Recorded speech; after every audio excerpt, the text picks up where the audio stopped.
Assalamualaikum warahmatullahi wabarakatuh. Kami dari kelompok 2 yang akan membahas tentang teori belajar dan pembelajaran akidah akhlak yang beranggotakan Nur Hasanah, Atina Zulfa, Safina Nurlaili, dan Nazilatul Ilmiah. Assalamualaikum warahmatullahi wabarakatuh. Saya Nur Hasanah. Di sini saya akan menjelaskan tentang teori belajar. Yang pertama yaitu pengertian dari teori belajar. Istilah teori dalam ilmu dasar dapat diartikan sebagai perangkat proposisi yang bergabung secara sistematis sebagai alat untuk menjelaskan, meramalkan, dan mengendalikan gejala yang dapat diamati. Nah, sedangkan belajar itu adalah suatu proses usaha yang dilakukan individu untuk memperoleh suatu perubahan tingkah laku yang baru secara keseluruhan sebagai hasil pengalaman individu itu sendiri dalam interaksi dengan lingkungannya. Menurut Nana Sujana, dalam teori psikologi disebutkan bahwa teori belajar merupakan seperangkat proposisi, kaidah-kaidah yang dapat menjelaskan, meramalkan, dan mengendalikan sebab-sebab terjadinya perubahan tingkah laku individu. Dapat disimpulkan bahwa teori belajar itu merupakan seperangkat proposisi atau kumpulan prinsip-prinsip yang saling berhubungan dan dapat menjelaskan sejumlah fakta yang terjadi terhadap perubahan tingkah laku individu yang relatif permanen, baik berupa pengetahuan, keterampilan, dan sikap sebagai akibat pengalaman yang berkaitan dengan peristiwa belajar. Macam-macam dari teori belajar itu ada 3. Yang pertama ada teori belajar behaviorisme, kognitivisme, dan konstruktivisme. Yang pertama yaitu adalah teori belajar behavior yang hanya berfokus pada aspek objektif yang dapat diamati pembelajaran. Yang kedua, teori belajar behavior itu adalah teori yang berdasarkan atas perilaku. Teori ini dikembangkan atas dasar perubahan perilaku individu yang diberikan stimulus tertentu. Nah, yang kedua yaitu adalah teori belajar kognitivisme, yaitu melihat melampaui perilaku untuk menjelaskan pembelajaran berbasis otak. Teori ini menjelaskan belajar itu bukan sebatas stimulus dan respon, melainkan bagaimana pengetahuan itu dipahami dan bagaimana orang belajar mencapai pemahaman atas diri dan lingkungan. Yang ketiga ada teori belajar konstruktivisme, yaitu adalah belajar itu sebagai sebuah proses di mana pelajar aktif membangun ide-ide baru atau konsep. Teori ini merupakan pembelajaran yang bersifat generatif, yaitu tindakan mencipta suatu makna dari apa yang dipelajari. Baik, selanjutnya saya akan menjelaskan penjelasan dari teman saya sebelumnya, yaitu tentang pengertian, fungsi, dan tujuan akidah akhlak. Pengertian dari akidah akhlak. Pengertian akidah itu tersendiri berasal dari bahasa Arab, yaitu aqada yaqidu aqdan aqidatan, yang berarti ikatan atau perjanjian.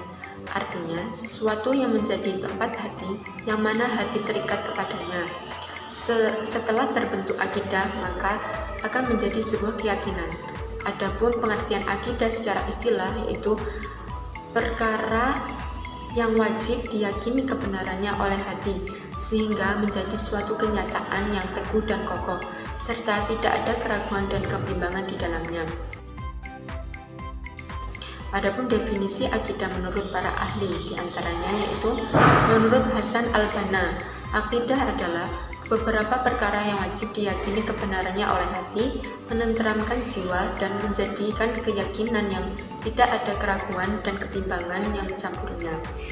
Kemudian, menurut Abu Bakar Jabir al-Jazari, akidah adalah kebenaran yang secara umum dapat diterima oleh manusia berdasarkan akal, wahyu, dan fitrah, yang mana hal tersebut dimunculkan oleh manusia. Pengertian dari akhlak secara etimologis ialah berasal dari bahasa Arab yang diidentifikasikan dengan kata al-'ada yang berarti artinya kebiasaan.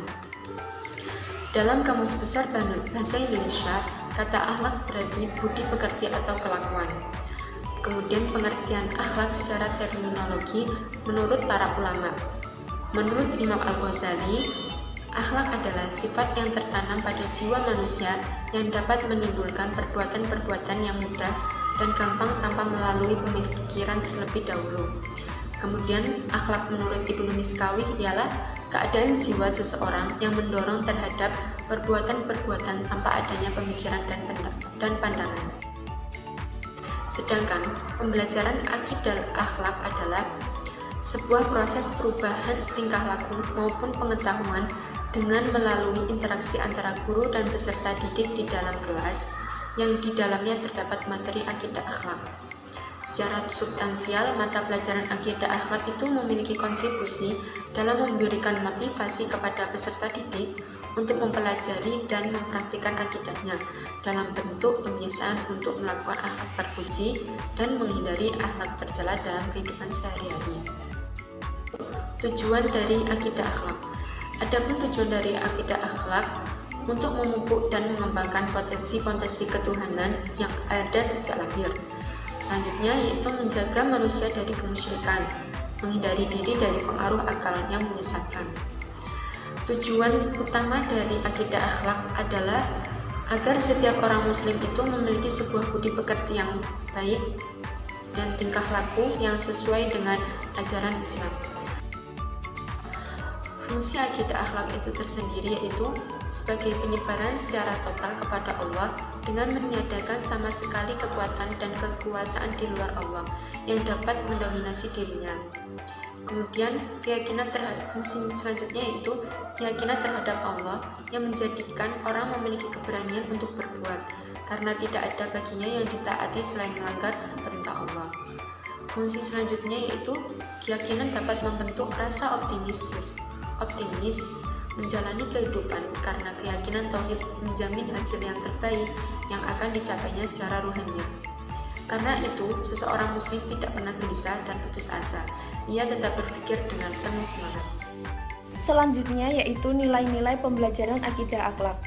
Adapun untuk nilai-nilai akhlak yang dikembangkan di sekolah madrasah atau jenjang SMP atau MTS adalah yang pertama, berhati lembut, bekerja keras, tekun dan ulet, dinamis, total dan produktif, sabar dan tawakal serta loyal, terbiasa beretika dalam berperilaku sehari-hari. Yang kedua, yaitu terbiasa berpikir kritis, sederhana, sportif dan bertanggung jawab. Yang ketiga, terbiasa berperilaku qanaah, toleran, peduli terhadap lingkungan dan budaya serta tidak sombong, tidak merusak nilai nifak, dan beretika baik dalam pergaulan. Akhlak merupakan hal yang sangat penting dalam Islam. Seorang akan dapat dikatakan dari caranya bertingkah laku dan dari akhlaknya. Islam memberikan tuntunan kepada manusia agar senantiasa memiliki akhlak yang baik dan menjauhi perilaku tercela. Prinsip-prinsip pembelajaran akidah akhlak. Sebagaimana diriwayatkan oleh Aisyah, Rasulullah SAW tidak berbicara sambung menyambung seperti yang teman-teman lakukan saat ini. Akan tetapi beliau berbicara dengan terpisah-pisah dan dengan jeda. Jika ada seorang yang ingin menghitung kata-katanya, tentu ia akan dapat menghitungnya. Sedangkan jika Rasulullah mengucapkan satu kalimat, maka beliau akan mengulanginya sebanyak 3 kali agar mudah diingat-ingat dan dihafalkan. Dari uraian di atas terdapat prinsip yang dijadikan pembelajaran dari tindakan Rasulullah SAW dalam menanamkan akhlak terhadap anak, yaitu yang pertama, motivasi. Segala ucapan Rasulullah SAW mempunyai kekuatan yang menjadi pendorong kegiatan individu untuk melakukan suatu kegiatan mencapai tujuan. Yang kedua, fokus. Ucapannya ringkas dan langsung pada inti pembicaraan sehingga mudah dipahami. Yang ketiga, pembicaraannya tidak terlalu cepat sehingga dapat memberi waktu yang cukup kepada anak untuk menguasainya. Yang keempat, repetisi. Senantiasa melakukan 3 kali pengulangan pada kalimat-kalimatnya sehingga dapat diingat-ingat dan dihafalkan. Yang kelima, teladan.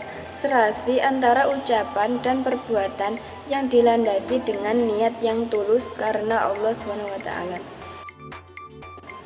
Sekian presentasi dari kelompok kami. Kurang lebihnya mohon maaf. Semoga materi yang kita sampaikan tadi bermanfaat bagi teman-teman semua. Wassalamualaikum warahmatullahi wabarakatuh.